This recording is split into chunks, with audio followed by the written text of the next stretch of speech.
Let them, let it go, let it be. These are the words that we say to ourselves when we want to release things. So I'm talking about this particular area, and this is where I've been putting a lot of focus on. But something has been really bugging me about this, and it's been playing on my mind. Is letting go about giving up control? Well, I've come to the realization that this is more of a case of a different kind of misguided control. But first, we must understand that when you seek control, you grip. And when you grip, you find it harder to let go.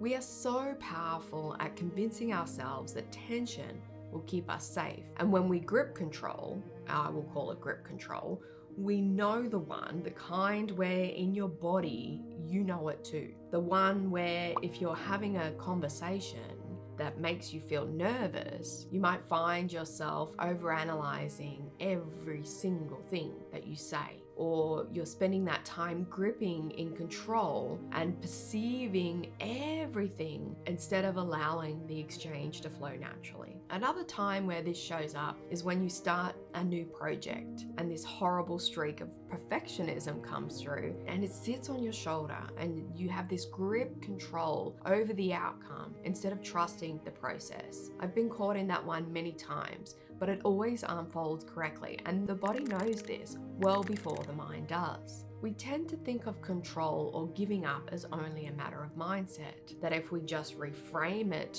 our thoughts correctly, that will break through and shift our perspective. We can choose our own way to release things, but deep within the body, this is where it lives. So when you know that letting go is the best thing for us, how do we go about it? Well, it sounds odd, but it really lives with permission. Permission is one of the biggest things that we can give ourselves. The biggest gurus will talk to this topic. Mel Robbins, Lisa Nichols, Oprah Winfrey, these are all names that will talk about permission because permission anchors us more than we realize. And we spend so much time waiting for permission that we end up holding off on things. We won't start something new until we feel that the timing's right or there's a sign that appears, instead of just allowing ourselves to begin. Or another way we can see this is when we're posting something online. You might wait till it's good enough instead of expressing your journey as you live it. We tell ourselves that we're being thoughtful, patient, respectful of our own process, but really we're waiting for the conditions that will never arrive. We're negotiating with reality as though it operates on terms that we can accept. We build systems, structures, routines, all the good things and necessary things. But when it comes to our emotional world, we are only really supported by our own permissions. The truth is, life rarely waits for you to be ready. The breakup happens, the diagnosis arrives, or the person doesn't come back. These are all times where reality just advances regardless of whether you've given it permission to. And you can decide whether to hold on or let go. Letting go isn't about the perfect mindset or accepting everything as it is. It's what happens when you stop asking for permission from the ghosts of your past. After reading Hawkins' Let It Go book, I realized that I've been holding on to so much, gripping in this tension, not just in work, but relationships and everything in between.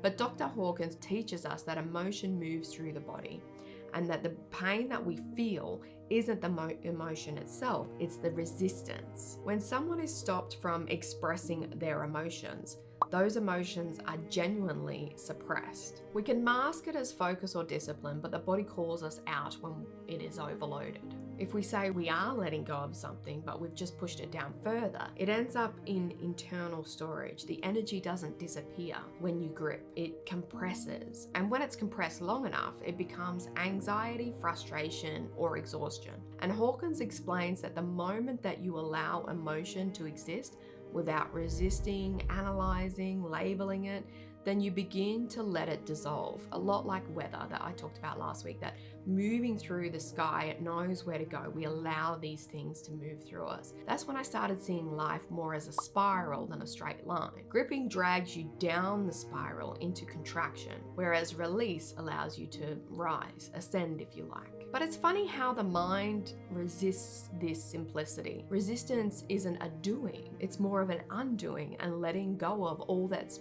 built up stress inside us. And it sounds counterintuitive, but It's about releasing what is no longer keeping you progressing forward, and you're not spending your energy holding on to things that you don't have energy available for. You begin creating a life that's connected to living. That's what people talk about when they talk about flow. If you're creating a life with the things that you want, with the right connections, and living purposely in the present, then this comes naturally. You can think about this in terms of water. It doesn't fight a river, it surrenders to the current. It moves through.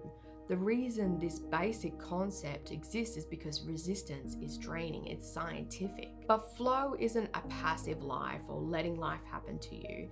Your body knows this. It's your mind that insists on gripping control, managing every single outcome. But we can't. Resistance takes up more space than the actual problem ever could. But what happens when you're not burning energy every second, or rehearsing conversations that haven't happened, or white knuckling your way through uncertainty, you end up seeing it from a different perspective. And I see it everywhere now. In the people racing to finish the year, closing the books, chasing deadlines, holding their breath, in perfect perfectionism that strikes right before Christmas. Everyone's scrambled pretending that they're making progress, but we're gripping to the illusion of control because it feels safe to.